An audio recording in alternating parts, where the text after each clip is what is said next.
Hello everyone, this is lecture 3। Math आसान तो है बाय प्रीति सिंह। सो लेक्चर 3 में हम आगे का डिस्कस करते हैं। हमने लास्ट कहाँ तक पढ़ा था? हमने लास्ट ये करा था कि हम फॉर्मेशन ऑफ पीडीई कर रहे थे। फॉर्मेशन ऑफ पीडीई हमने दो मेथड्स पढ़े थे, एक by the elimination of arbitrary constant और उसके हमने क्वेश्चंस भी करे थे। अब हम आगे पढ़ते हैं formation of PDE by the elimination of arbitrary function. ये लेक्चर 3 है। तो इसको भी हम एक एग्जांपल से डिस्कस करते हैं। आर्बिट्रेरी फंक्शन हम पहले लास्ट लेक्चर में डिस्कस कर चुके हैं कि क्या होते हैं। तो अब हम आगे एक एग्जांपल से इसको डिस्कस करते हैं कि अगर हमको एक इक्वेशन मिलती है। सपोज मेरे पास इक्वेशन है z equal to f x square minus y square. ठीक है। और इससे हमें फॉर्म करनी है पीडीई। इससे हमको फॉर्म करनी है पीडीई। तो अब हम इससे कैसे फॉर्म करेंगे? तो पहली बात तो आपको ये बात साफ साफ दिख रही है कि ये आर्बिट्रेरी फंक्शन है। हमको आर्बिट्रेरी फंक्शन को एलिमिनेट करना है, ये हमारा एम है। तो उसके लिए आप एक ही काम कर सकते हैं, आप इसे पार्शियली डिफरेंशिएट कर सकते हैं। तो आप इसको इक्वेशन नंबर 1 लेट कर सकते हैं और हम पार्शियली डिफरेंशिएट करेंगे। Partially differentiate equation number 1 with respect to x. जब हम एक्स के रिस्पेक्ट में करेंगे तो मैं डायरेक्टली यूज कर रही हूँ, पी लिखूंगी। अब आप लोग जानते हैं कि जब भी किसी फंक्शन को डिफरेंशिएट करा जाता है तो पहले फंक्शन डिफरेंशिएट होगा। तो फंक्शन को डिफरेंशिएट तो हम तब करेंगे जब हमें एक्चुअल में फंक्शन पता हो। तो जब हमें फंक्शन नहीं पता है तो हम उसको डिफरेंशिएट ऐसे करते हैं कि हम उसके ऊपर डैश लगा देते हैं। तो इसका मतलब होता है उसका एक बार डेरिवेटिव लिख दिया गया है, x square minus y square as it is.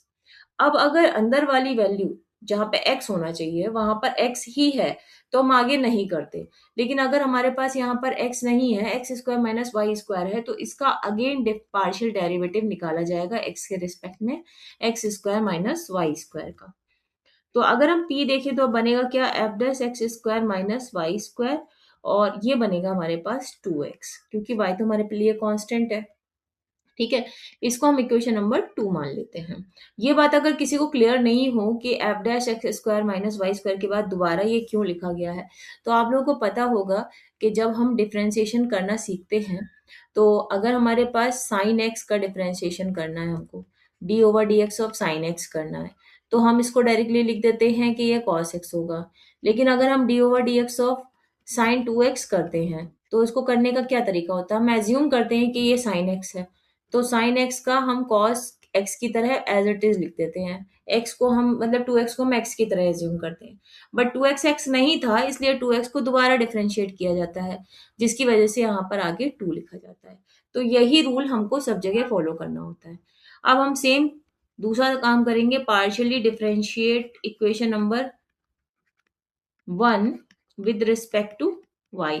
जब हम y के रिस्पेक्ट में करेंगे तो हम उसको q लिखते हैं। q इक्वल टू हमारे पास फिर से वही, पहले फंक्शन डिफरेंशिएट करा और फिर अंदर वाली वैल्यू को y के रिस्पेक्ट में पार्शियली डिफरेंशिएट करना है।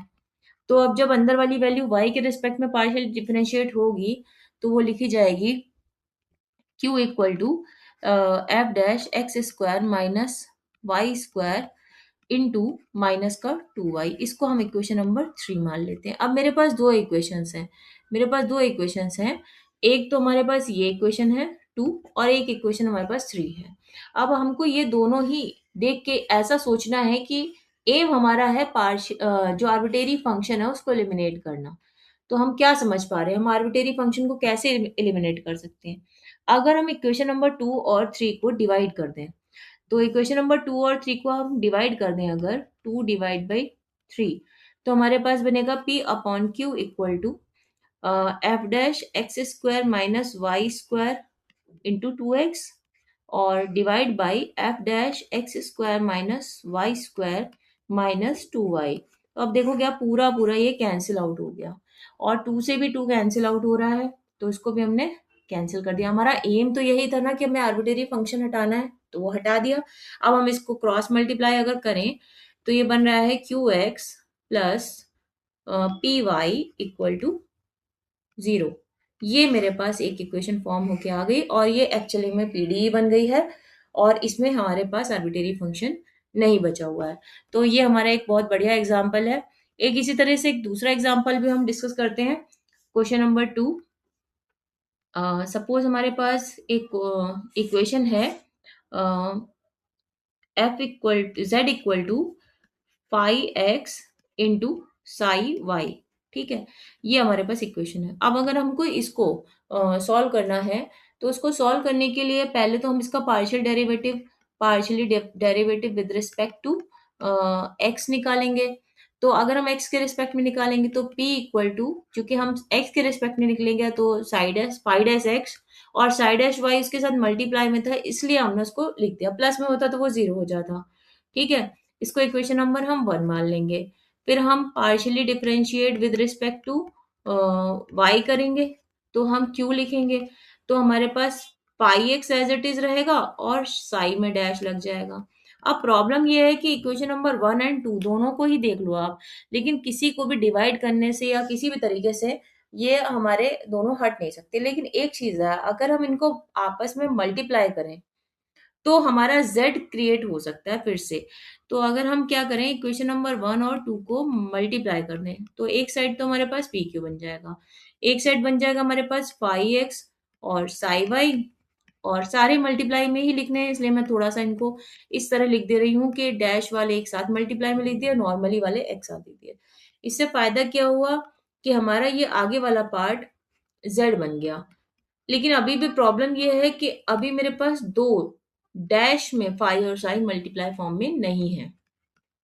लेकिन एक बात आपको यहाँ तक पहुंचने में पता चल चुकी है कि अगर हम फाई डैश एक्स जिसमें आ रहा है उसे हम वाई के रिस्पेक्ट में दोबारा डिफरेंशिएट कर दें, तो ये टर्म बन सकता है जो इक्वेशन नंबर थ्री में हमें चाहिए।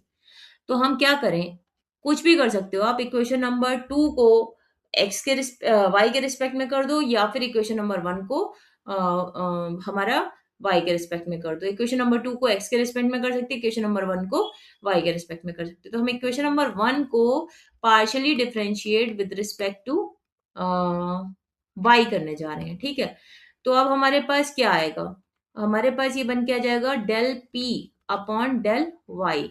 और आपको याद होगा डेल पी अपॉन वाई हम ऊपर पढ़ चुके हैं, इसको हम लोग एस से डिनोट करते हैं। तो ये पाई डैश एक्स पे कोई फर्क नहीं डालेगा, क्योंकि हम अब वाई के रिस्पेक्ट में कर रहे हैं, तो ये बना देगा साई डैश वाई। ठीक है, इसको इक्वेशन नंबर फोर डाल दो। अब आपको ये बात पता चल गई कि पाई डैश एक्स और साई डैश वाई का मल्टीप्लीकेशन हम उसको एस लिख सकते हैं। अब हम इसको कहाँ पुट कर दें, हम इसको इक्वेशन नंबर थ्री में पुट कर दें। तो put in equation number three. अगर हम इक्वेशन नंबर थ्री में इसको पुट करते हैं, तो हमारे पास बन के आएगा p q equal to z into s. और आप देखिए कि आपके पास से सारे आर्बिट्रेरी फंक्शंस हट चुके हैं और ये एक इक्वेशन फॉर्म हो गई है जो कि पीडीई बन गई है। तो ये हमारा एक एग्जाम्पल और था इसी तरीके से। तो अब हम नेक्स्ट एक और क्वेश्चन लेते हैं। क्वेश्चन है z equal to x plus y plus f x y. अगर हम इसको सॉल्व करने चलें, तो मैं फटाफट से इसको पार्शियल डिफरेंशिएट डायरेक्टली लिख रही हूँ। p की वैल्यू हमारे पास आएगी one plus F dash x Y into Y, और q की वैल्यू आएगी हमारे पास one plus F dash x Y into X. आप इसको चाहे तो पहली वाली इक्वेशन को लिख सकते हो p minus one equal to f dash x Y into Y, और इसको लिख सकते हो आप q minus one equal to f dash x into y into x. बस आपको इन दोनों इक्वेशन को डिवाइड कर देना है, तो आपके पास बनेगा p minus one upon q minus one equal to y upon x. आप क्रॉस मल्टीप्लाई फॉर्म इसको बना सकते हो, और जब आप क्रॉस मल्टीप्लाई करके इसको लिखेंगे, तो आपके पास जो मेन इक्वेशन बन के आएगी वो बन के आएगी p x minus q y equal to x minus y, हमारी पीडीई फॉर्म हो गई। तो इस तरीके से हमने फॉर्मेशन के सभी क्वेश्चन कर लिए। तो आगे हम नेक्स्ट डिस्कस करेंगे। तब तक like subscribe and thank you.